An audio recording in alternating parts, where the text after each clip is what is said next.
break out those Adidas tracksuits, because today we're going to be talking about a relatively unknown breakaway state in eastern Moldova, which has Putin's favorite thing, a sizable Russian minority. So our story starts in the late 80s, when Soviet leader Mikhail Gorbachev began a program of increasing the autonomy of the many Soviet republics, which had the unintended effect of causing a rise of nationalism in those places. In 1989, the Moldavian SSR had made Moldavian the only official language of the republic. Now, the many ethnic minorities, especially the Russian ones that made up about 40% of the Transnistrian region, were pretty peeved by this.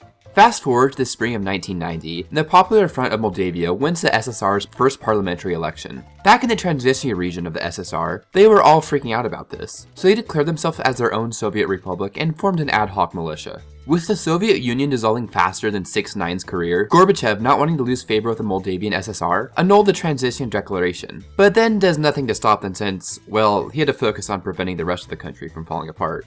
War between the Moldavians and the Transnistrians finally occurred in 1992 after the Soviet Union officially dissolved. The newly formed Russia was interested in the conflict, however, as there was huge stockpiles of military equipment left from the Soviet area sitting in Transnistria, which was supposed to go to Moldova.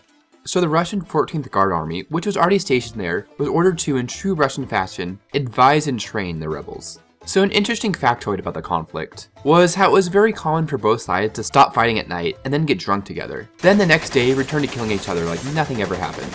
By July 21st, 1992, with nearly 700 dead, a ceasefire was finally signed, which still remains in effect to this day. Surprisingly, Transnistria is not internationally recognized, despite the fact that they're completely self-governing. There have even been attempts to formally integrate Transnistria back into Moldova, but these have yet to succeed. Current-day Transnistria is just a weird place. First off, most of the buildings there look like they're straight out of Soviet times. But I mean, if you also watch Bald and Bankrupt, you'd know that lots of the rest of the former Soviet Union still does, so I'll give them a pass on that. But what makes them stand out is all the Soviet imagery everywhere. Soviet symbols are still seen on signs and buildings all over the country. There's even a hammer and sickle on the passport and flag.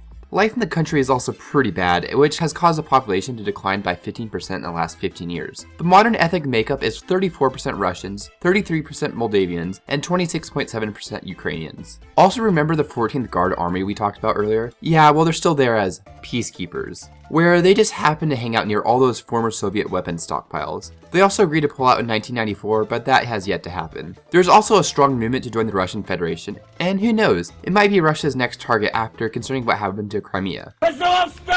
Integration of an ethnic Russian majority region into the Russian Federation. Special thanks to patrons Skylar Weston, Ben Hughes, Zy Mandez, and Hilly Pie.